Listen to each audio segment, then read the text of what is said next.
Primero que todo, quiero darle las gracias al Conservatorio Superior Nacional de Música por invitarme a participar de las 7ª Jornadas Académicas de Ciencias de la Música. Mi nombre es Jacqueline Hernández, soy cantante lírica profesional, tengo algunas certificaciones en el área de la vocología. Tengo 11 años de experiencia como profesora de técnica vocal a cantantes clásicos y a cantantes en música comercial contemporánea. En esta ocasión vamos a hablar de los ejercicios con tracto vocal semiocluido. Permítanme abrir la presentación y compartirles la presentación. En esta ocasión vamos a hablar de los ejercicios con tracto vocal semiocluido. Les voy a dar una visión general de la base fisiológica en la que se sustenta, la evidencia científica y sus beneficios. Además les voy a dar ejemplos de estos ejercicios de tracto vocal semiocluido. Muy bien. Primero tenemos que saber qué es el tracto vocal. El tracto vocal es un tubo con un tubo de diámetro variable, de forma variable, que empieza a esta altura, que es la glotis, y conforma la faringe, la cavidad bucal y la cavidad nasal. ¿Sí? Usted puede ver ahí cómo se irradia la onda sonora luego que se convierte el aire en sonido a nivel de la glotis. La glotis es donde están sus pliegues vocales. ¿Ok? Y ahora tenemos que saber qué es una semioclusión. Oclusión es un cierre. Un semicierre sería una semioclusión, ¿ok? Entonces, la semioclusión generalmente se produce al nivel de la boca y no deja salir el aire sonorizado completamente, o no deja salir completamente el aire sonorizado. Ya la base fisiológica en la que se sustentan estos ejercicios parte, en primer lugar, desde la teoría no lineal. Existe una teoría lineal fuente-filtro que tiene que ver con la producción de la voz de Funk en 1960. Esta teoría lineal considera que la fuente del sonido es que la producción del sonido es un proceso lineal, que parte en la fuente del sonido, que son los pliegues vocales, y pasa por el filtro, que es el tracto vocal. Tomando esta teoría, Hudson en el 65 propuso la teoría no lineal, que lo que dice básicamente es que lo que pasa en la fuente altera el filtro y lo que pasa en el filtro afecta a la fuente. No altera, sino que lo afecta. Tenemos la fuente del sonido es la glotis o los pliegues vocales y el filtro es el tracto vocal. Y en esta interacción, por eso es no lineal, lo que sucede en el filtro afecta a la fuente, y lo que pasa en la fuente afecta al filtro, entonces se produce una especie de feedback. Esta figura es de Guzmán 2010. El output es la irradiación del sonido. ¿Ok?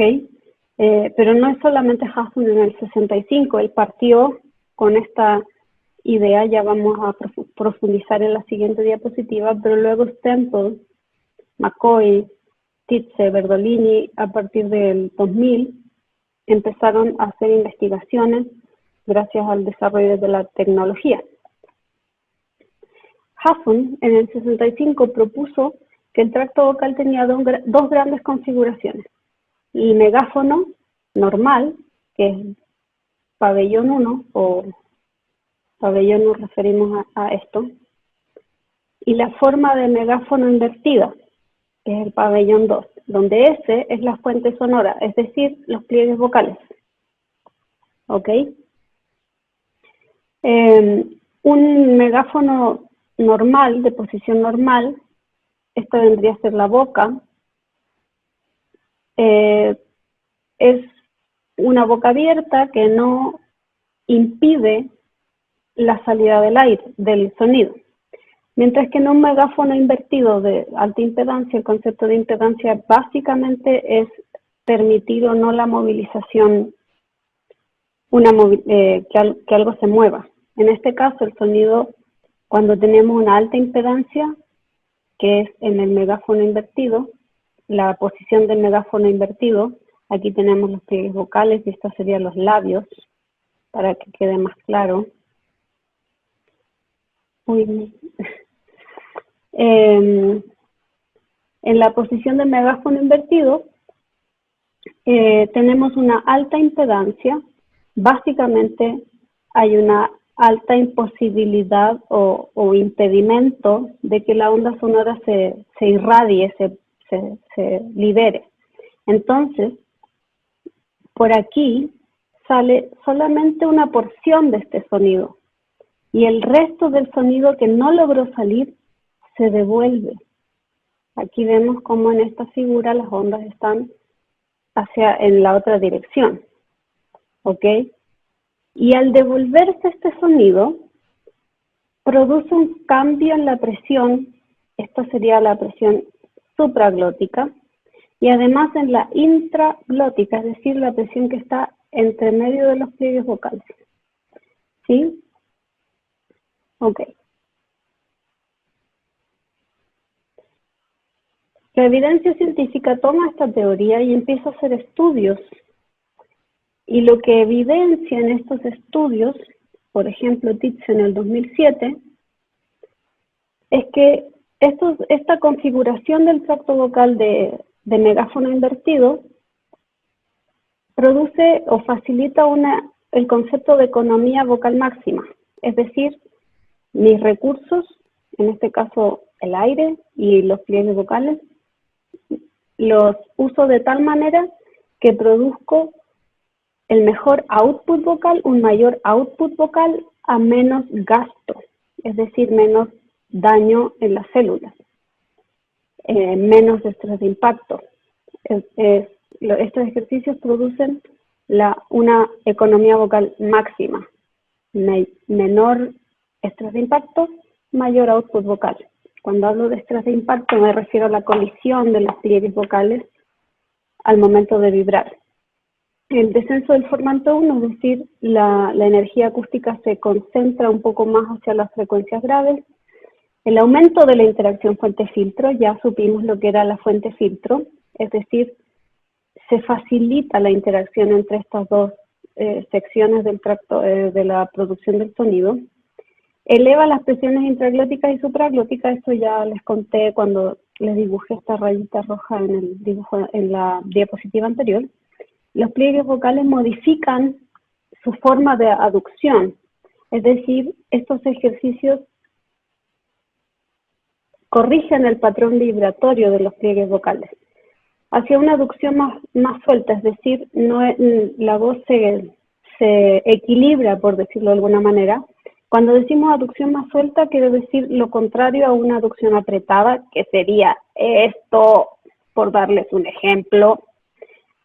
Y lo contrario a una aducción apretada, es decir, no equilibrada, es una voz soplada.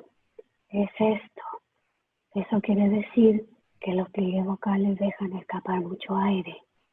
Mientras que en una aducción apretada, los pliegues vocales se contactan de manera exagerada. Ninguna de los dos es sana, a menos que esté entrenado.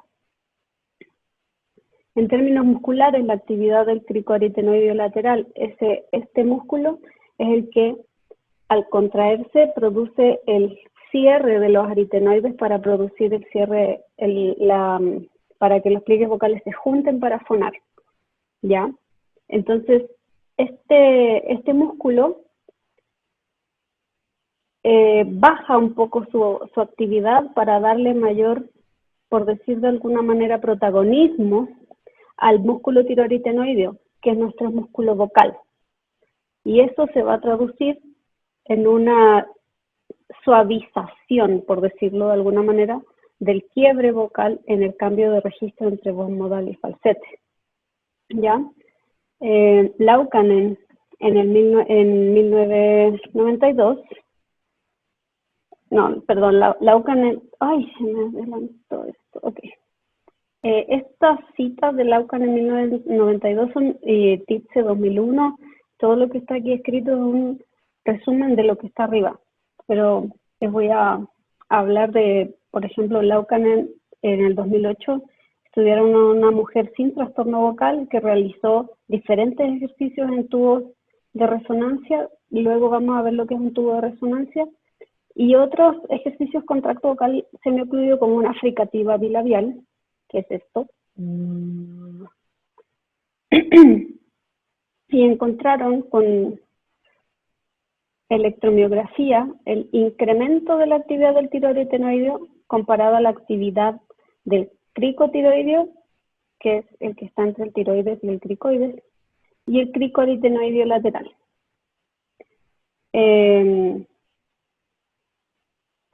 Por ejemplo, Simberg en el 2000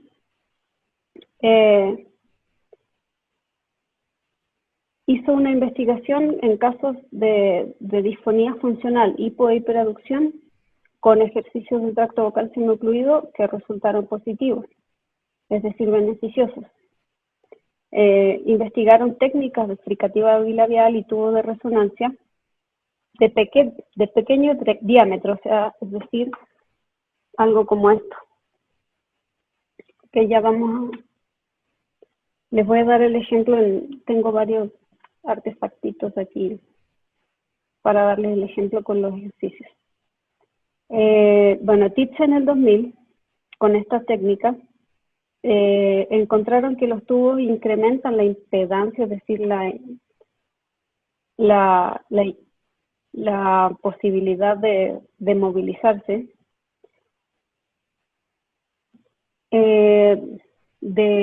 a ver, esto es un concepto un poco complejo ya. Al yo cambiar la impedancia, voy a cambiar la presión intraglótica y eso va a hacer que haya mayor o menor resistencia al momento de comenzar a movilizar los pliegues vocales. ¿Ya? Estos ejercicios hacen que el comienzo de la movilización de los pliegues vocales sea muy fácil, mucho más fácil. Es decir, no necesito tanta presión subglótica porque va a disminuir también la resistencia de los pliegues vocales a este paso de flujo de aire. Ok. Tengo hartos ejemplos aquí de la evidencia científica.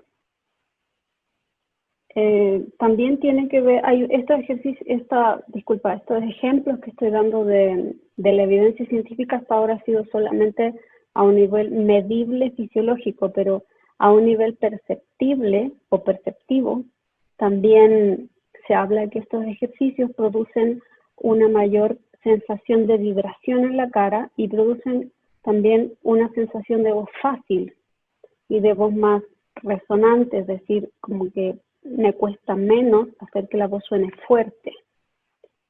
Es básicamente economía vocal máxima. Ok.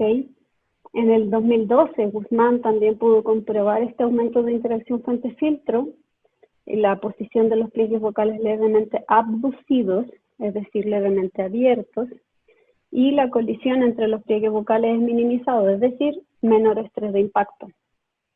Ok. Básicamente, toda esta evidencia científica nos lleva a resumir que los ejercicios con tracto vocal semiocluido aumentan la interacción fuente-filtro. Ya entendieron, ya les hablamos de qué era la fuente-filtro. La oscilación de los pliegues vocales está en una posición levemente abducida, es decir, facilitan la vibración de los pliegues, estos ejercicios. La colisión entre los pliegues vocales es minimizada, es decir, menor estrés de impacto. Una voz más eficiente y económica en términos de colisión de tejidos, es decir, hay menor daño celular. Promueve elevadas presiones en el tracto vocal y permite una amplificación de las sensaciones de vibración interna. Esto es perceptivo. Ya en estos momentos se está llevando a cabo una investigación que mide de manera objetiva la movilización de estos tejidos, la vibración de estos tejidos, que son básicamente las mejillas, y al nivel de la faringe también se siente esta vibración.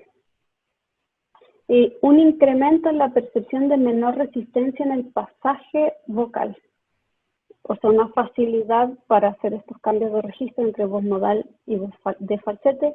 Y si estos ejercicios además están bien hechos, va a eliminar ese quiebre por esta relación que hay entre el tiroaritenoideo y el cricotiroideo. Ahora vamos a hablar de cómo estos ejercicios se clasifican. Hay dos grandes formas de clasificarlos. Una es por los tipos de oclusión y otra es por la cantidad de fuentes de vibración. En primer lugar, vamos a hablar de la clasificación por tipos de oclusión o posturas del tracto vocal según Nix y Simpson en el 2008. Nix y Simpson en el 2008. Entonces, tenemos una semioclusión constante, es decir, cantar vocales en un sorbete. Este sorbete puede ser de diámetro variable también. Tenemos este sorbete de diámetro pequeño, pero también puede ser en los sorbetes que son normales, los de cola, los que sirven en los restaurantes, los que te entregan en los restaurantes. Esos son de menor resistencia al flujo, entonces todas las variables de las que se podrían hablar cambian dependiendo del diámetro del sorbete. Ya este sorbete ofrece más resistencia al flujo. Y cuando hablo de flujo me refiero también al aire y al sonido. Ya, entonces si yo canto una A o cualquier vocal en este sorbete, voy a estar haciendo una postura de semioclusión constante.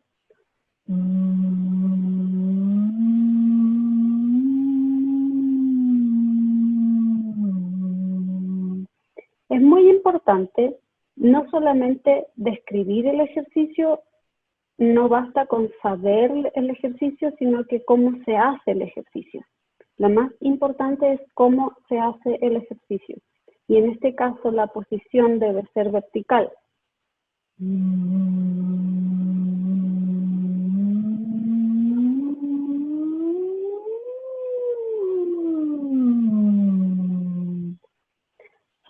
Si pudieron escuchar, no hubo quiebre en el descenso cuando yo pasé de falsete a voz modal. ¿Okay? La posición, o sea, la forma correcta de hacer este ejercicio es con protrusión labial, es decir, estirando los labios, que además va a producir un descenso de la laringe, que es distinto a que si yo hago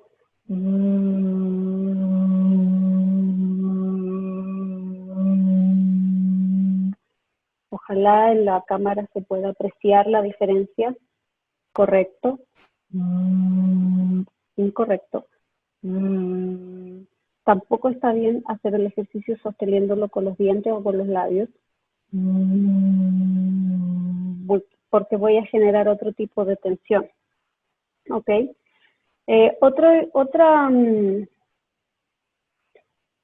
Otros ejercicios con tracto vocal semiocluido que caben en la clasificación de semioclusión constante es una fonación sostenida de consonantes fricativas, es decir, estas consonantes que producen fricción en algún punto de la articulación, como por ejemplo, el punto de fricción es entre los labios inferiores y los dientes superiores.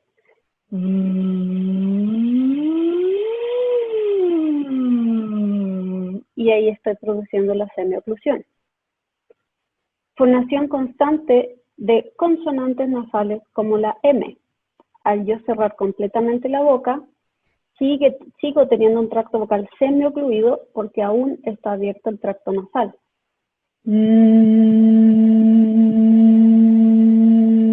Correcto. Incorrecto sería esto. Correcto. Incorrecto. Ok. La segunda categoría de clasificación es la oclusión oscilatoria. Por ejemplo, lip buff, que es un zumbido labial. El raspberry o trino de lengua con labio.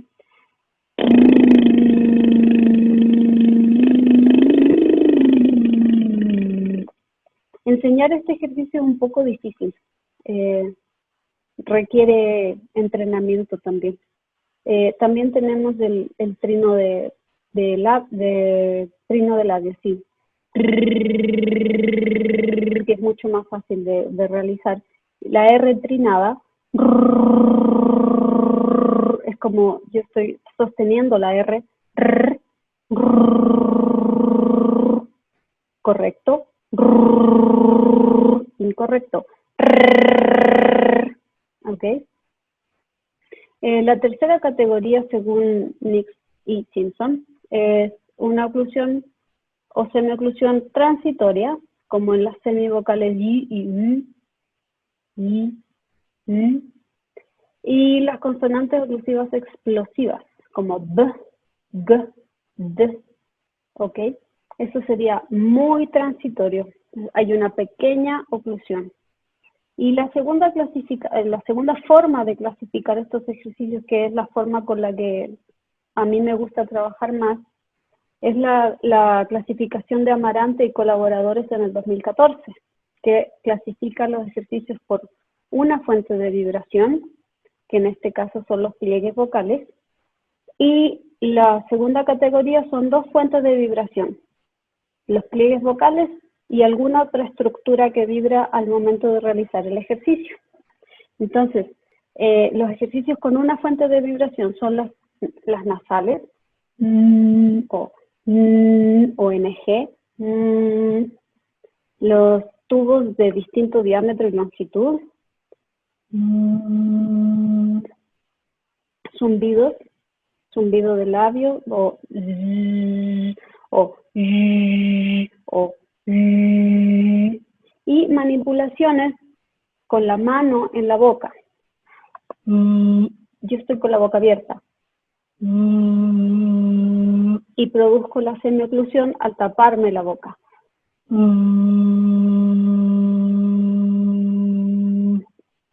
Puño. ¿Ok? Y ejercicios con dos fuentes de vibración. Tenemos la fonación en tubos de resonancia sumergidas en el agua. La marca comercial de estos ejercicios, o sea, la mayoría de la gente los conoce como Laxbox, pero hay que dejar en claro que Laxbox es una marca registrada. Básicamente, Laxbox, que es la marca registrada, es una botella con agua, una manguera de unos 10 centímetros de diámetro y una especie de máscara, que en este caso es un vaso de alicopor, o no sé cómo más le pueden llamar, Espumaflex. Además, al introducir la manguerita, tengo que sellar completamente para que no haya escape de aire o de sonido, y así el sonido trata de salir por donde está el agua. El agua está generando una mayor resistencia a la salida del sonido. ¿Okay? Para entrenamiento, porque estos ejercicios también sirven mucho para rehabilitación, pero a nivel de entrenamiento es muy importante que la cantidad de agua sea poca, entre 1 a 3 centímetros de agua, donde la manguera va a estar sumergida. O sea, la manguera se sumerge entre 1 centímetro y 3 centímetros, no más que eso. Porque si aumenta la cantidad de agua, aumenta la resistencia, eso va a significar que el cuerpo va a tener que hacer mayor trabajo para movilizar las burbujas, porque el resultado de esto son burbujas, y eso puede traer alguna consecuencia si es que no son bien dirigidos o si no tienen una finalidad de rehabilitación. Para entrenamiento, lo recomendable es entre 1 a 3 centímetros. Entonces, me voy a parar. La idea es que salgan burbujas. Además, la burbuja va a producir se va a devolver presión, y yo voy a sentir en la cara y en la faringe y en la laringe masaje, una sensación de masaje.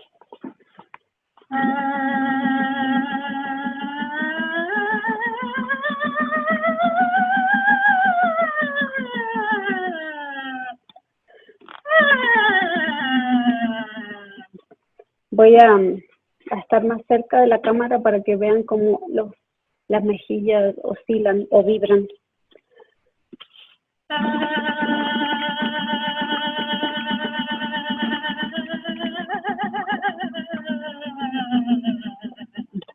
En estos momentos se está llevando a cabo una investigación en Chile bajo la dirección de Marco Guzmán y está analizando la forma de las burbujas y cuáles son las variables que hacen que la forma de las burbujas, la velocidad de la burbuja, el tamaño de la burbuja cambie.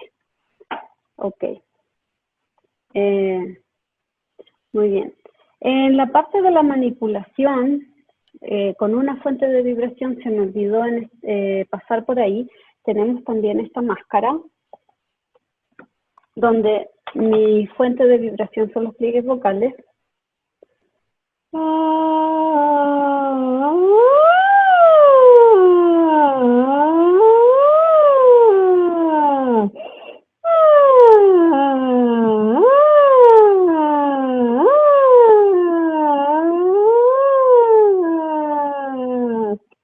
¿Ok? La idea es cantar aquí.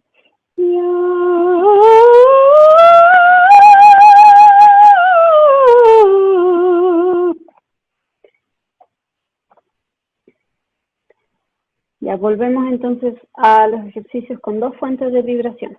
Fonación en tubos de resonancia sumergidos en el agua o Laxbox. Tenemos el lip trill. Mi segunda fuente de vibración son los labios. Mi primera fuente de vibración son los pliegues vocales. Tongue trill. Raspberry.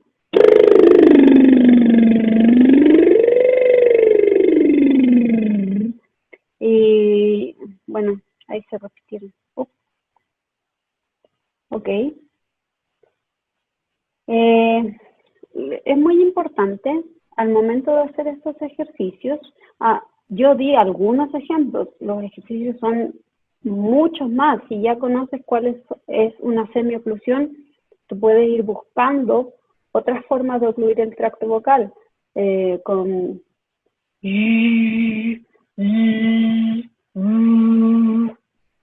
y tantas más que se pueden realizar.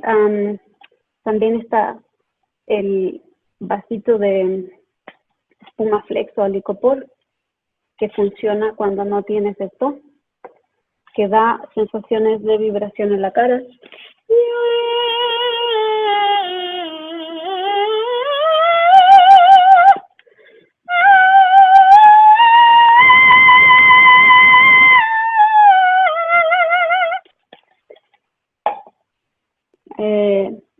Siempre hay que tener presente con estos ejercicios, tener una sensación de vibración adelante en la cara. Debe ser fácil y debe ser cómodo. Si no es cómodo, a pesar de sentir vibración y a pesar de sentir facilidad, si no es cómodo, está mal.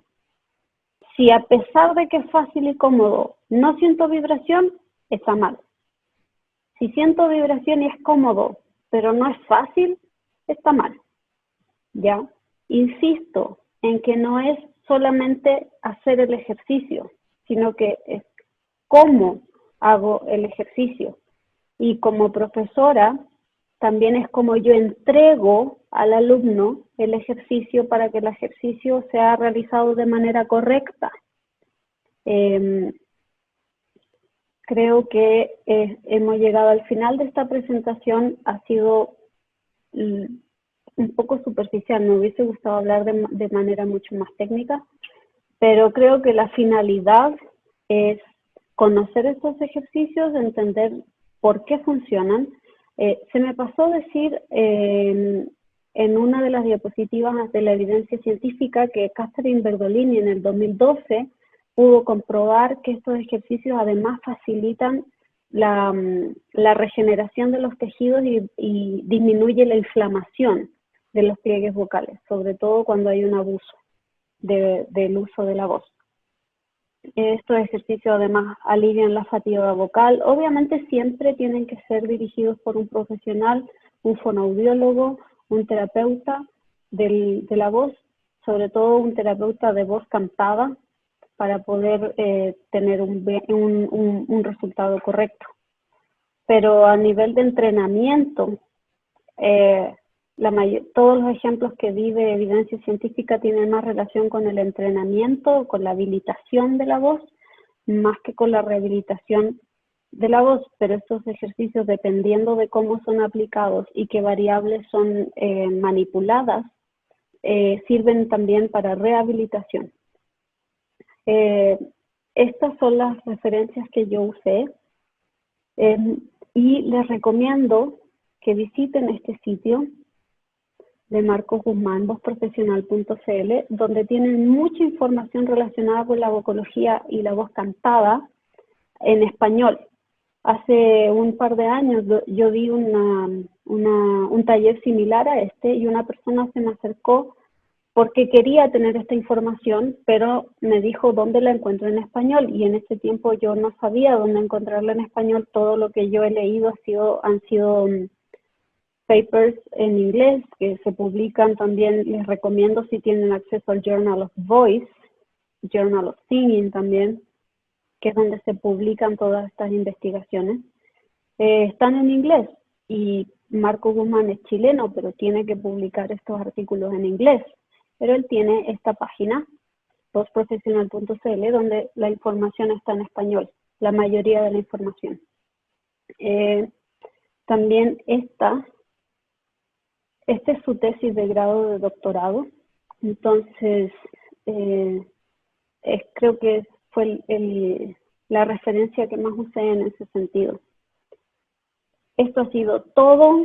Espero que sea de mucha ayuda para ustedes, no solamente para cantar o para entrenar, sino que también para educar a los profesores, o sea, que los profesores de canto apliquen estos ejercicios.